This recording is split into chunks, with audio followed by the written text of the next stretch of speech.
Assalamualaikum warahmatullahi wabarakatuh. Alhamdulillah pada kesempatan kali ini berjumpa kembali dengan saya pada pelajaran ilmu tafsir yang diampu oleh beliau yang terhormat Bapak Kiai Haji Amir MAG. Dan saya sendiri Nurubeda Rahmawati dari kelas A29 dengan NIM 23811311113. Pada kesempatan kali ini saya akan menyampaikan tentang pengertian tafsir menurut istilah. Menurut As-Suyuti dalam kitab Al-Itqan menyebutkan bahwa tafsir adalah ilmu yang mempelajari tentang turunnya ayat-ayat dan hal ikhwalnya mengenai cerita-cerita dan sebab-sebab turunnya. Tertib makiyah dan madaniyah, kemudian muhkam mutasyabihatnya, nasikh dan mansukhnya, kemudian khusus dan umumnya. Kemudian ada mutlak dan muqayyadnya, mujmal dan mufassarnya, halal, haram, tentang janji dan ancaman, serta perintah dan larangannya, serta mengenai ungkapan-ungkapan dan perumpamaan-perumpamaan. Jika ditinjau dari sumbernya, tafsir terbagi menjadi dua, yaitu tafsir bil ma'thur, yakni tentang tata cara menafsirkan ayat-ayat Al-Quran yang didasarkan atas sumber Al-Quran, hadis, riwayat sahabat, dan riwayat para tabi'in.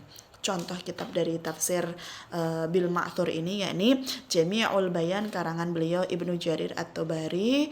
Kemudian ada kitab tafsir Abu Lais As-Samarkandi. Keistimewaannya adalah menekankan pentingnya bahasa dalam memahami Al-Quran. Yang kedua, memaparkan ketelitian redaksi ayat ketika menyampaikan pesan. Kemudian menurut beliau Bapak Quraisy Shihab dalam buku Membumikan Al-Quran, keistimewaan dari tafsir bil maksur yaitu mengingat mufasir dalam bingkai teks ayat-ayat sehingga membatasinya terjerumus dalam subjektivitas yang berlebihan. Yang kedua ada tafsir birro'i, yaitu penafsiran Al-Quran dengan ijtihad, terutama setelah seorang mufasir betul-betul mengetahui perihal bahasa Arab, asbabun nuzul, nasikh mansukhnya, dan lain-lain yang diperlukan lazimnya mufasir. Contoh dari kitab tafsir birro'i yaitu kitab yang sangat terkenal. Yang pertama ada tafsir Jalalain yang disusun oleh beliau Imam Jalaluddin Muhammad Al-Mahali dan disempurnakan oleh beliau Jalaluddin Ahmad Abdurrahman As-Suyuti, dan tafsir Ruhul Ma'ani yang disusun oleh beliau Syihabuddin Al-Alusi. Kemudian selanjutnya jika ditinjau dari coraknya, tafsir terbagi menjadi tiga, yaitu yang pertama tafsir lughawi atau tafsir abadi, yaitu tafsir yang beraliran bahasa yang difokuskan dalam bidang bahasa dari segi i'rab dan harokat bacaannya, pembentukan kata, susunan kalimat, dan kesusastraannya. Tafsir seperti ini menunjukkan arti yang dimaksudkan dan menunjukkan segi kemukjizatan Al-Quran. Yang kedua, tafsir fikih atau tafsirul ayat ahkam, yaitu tafsir yang beraliran hukum fikih yang difokuskan kepada hukum yang kadang-kadang dalam hal ini ditafsirkan hanya ayat-ayat yang menyangkut permasalahan hukum saja. Tafsir jenis ini mengistimbatkan hukum-hukum Islam baik berupa ibadah, muamalah, munahakat, jinayah, siasah, dan sebagainya. Yang ketiga adalah tafsir sufi, yaitu tafsir Quran yang beraliran sufi.